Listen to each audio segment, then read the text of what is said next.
Hello students, कैसे हैं आप? होप आप अच्छे होंगे। तो आज हम डिस्कस करेंगे representation of image formed by spherical mirror using रे डायग्राम। ठीक है, तो इसको डिस्कस करने से पहले हम कुछ यहाँ पे नियम हैं, कुछ लॉज हैं, उनको हमें समझना बहुत ज़्यादा ज़रूरी है। अगर हमें वो चीज़ समझ आ जाएगी तो हमें ये इमेज फॉर्मेशन जो है वो बड़ी इजी जो है वो हो जाएगी। तो देखो, सबसे पहले जो मिरर होगा उसमें अगर रेस ऑफ, देखो रेस ऑफ लाइट जो होंगी ना, यहाँ पे रेस जो हम लेते हैं 1 या 2 लेते हैं अपने सहूलियत के लिए, कन्वीनियंस के लिए हम उसमें 1 या 2 रेस ही लेंगे, ज़्यादा रेस इसमें हम नहीं लेते हैं। तो ये देखो, ये आपको मैंने बताया था, ये प्रिंसिपल एक्सिस है। ठीक है, इसको हम बोलते हैं प्रिंसिपल एक्सिस, है ना। और यहाँ पे जब रेस ऑफ लाइट अगर पैरेलल आती है इमेज से, ठीक है, जो ऑब्जेक्ट होगा जिस साइड को आपने रखा होगा वहां से रे ऑफ लाइट अगर पैरेलल आती है तो ये आपका सी और ये आपका एफ पॉइंट था, तो वो इंटरसेक्ट करती है किसके ऊपर? एफ के ऊपर जो वो इंटरसेक्ट करती है इस तरह से। ठीक है, पैरेलल आएगी और एफ के ऊपर जो वो इंटरसेक्ट करती है ना। ये कनकेव में हो गया।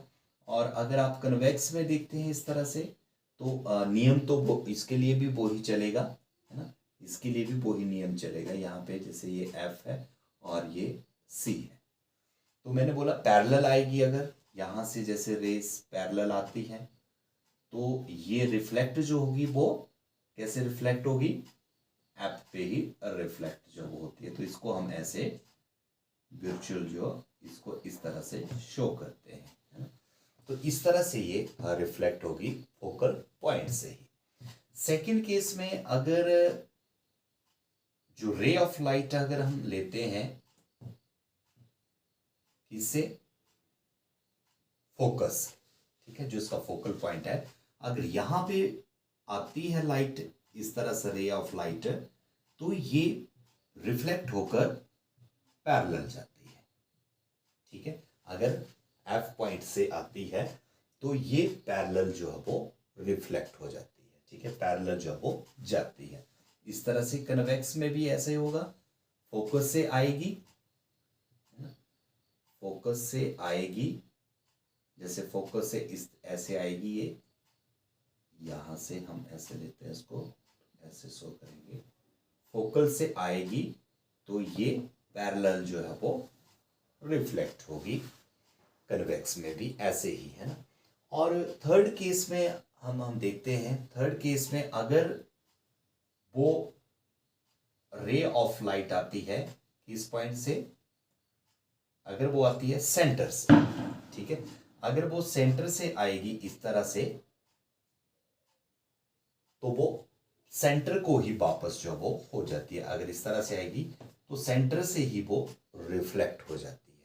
ये बहुत इंपॉर्टेंट आपको समझने के लिए, ताकि जो हम रे डायग्राम्स करेंगे आगे तो वो आपको बिल्कुल इजी जो वो हो जाएगा। इसमें भी सेंटर से ये पॉइंट है इसका और ये इसका सेंटर पॉइंट है, तो यहाँ पे भी सेंटर से ही आएगी, इस तरह से सेंटर से आएगी और सेंटर को ही वो वापस जो वो हो जाती है।